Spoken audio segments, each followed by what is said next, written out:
Sausage ഉണ്ടെങ്കിൽ തീർച്ചയായിട്ടും നിങ്ങൾ ട്രൈ ചെയ്യേണ്ട ഒരു ഐറ്റമാണ് കേട്ടോ. അടിപൊളി ടേസ്റ്റാണ്. ചപ്പാത്തിയുടെ കൂടെയാണെങ്കിലും പൂരിയുടെ കൂടെയൊക്കെ കഴിക്കാൻ പറ്റിയ മസ്റ്റ് ട്രൈ ഐറ്റമാണ് കേട്ടോ.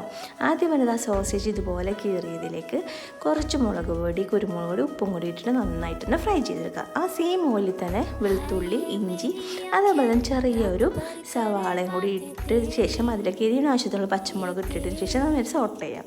ചെറിയൊരു തക്കാളിയും കൂടി ഇട്ടിട്ടുണ്ട്. ഇത്രയും കൂടി ഇട്ടിട്ട് നന്നായിട്ടൊന്ന് സോട്ട് ചെയ്തെടുക്കുക. അതിനുശേഷം എന്താ ഒരു ക്യാപ്സിക്കം ഇട്ടിട്ടുണ്ട്. അതും കൂടി ഇട്ടതിന് ശേഷം സോട്ട് ചെയ്യുക. എല്ലാം ഒരു ഹാഫ് കുക്ക് ആവണ വേണ്ടി സോട്ട് ചെയ്തെടുക്കണം കേട്ടോ.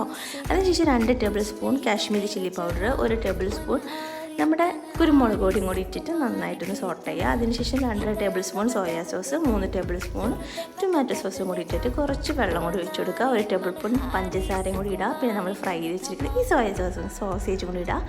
ആവശ്യത്തിനുള്ള മല്ലിയിലയും കൂടി ഇടുക. മസ്റ്റ് ട്രൈ ചെയ്ത് നോക്കണേ.